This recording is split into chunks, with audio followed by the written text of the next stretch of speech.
Nakaantabi naman ng Philippine Coast Guard sa pagbibigay ng tulong sa mga naapektuhan ng lindol sa Mindanao. Bahagi ito ng I-Care campaign ng ahensya na naglalayong maghatid ng mabilis at maagap na serbisyo sa mga Pilipino sa panahon ng sakuna at pangangailangan. May report si Floyd Brenz. Naghatid ng tulong ang Philippine Coast Guard sa mga residenteng apektado ng nagdaang lindol sa Balut Island, Sarangani, Davao Occidental sa pamamagitan ng Humanitarian Assistance and Disaster Relief Operations. Ginamit ng PCG ang BRP Malamawi para magdala ng mga pangunahing relief supplies para sa mga naapektuhang komunidad sa isla. Bahagi ito ng I-Care campaign ng ahensya na naglalayong maghatid ng mabilis at maagap na serbisyo sa mga Pilipino sa panahon ng sakuna at pangangailangan.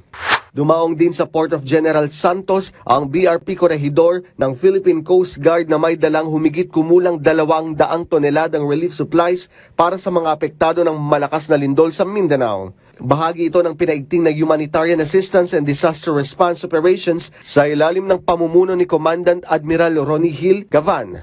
Isinagawa ang misyon alinsunod sa direktiba ni Pangulong Ferdinand R. Marcos Jr. para mapabilis ang pagdating ng tulong sa mga nasalanta.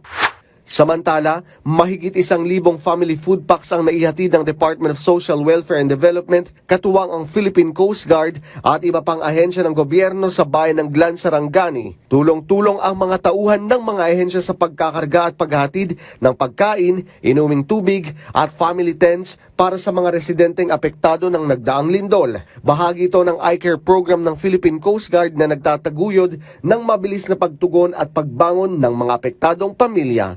Floyd Brenz para sa Bayan.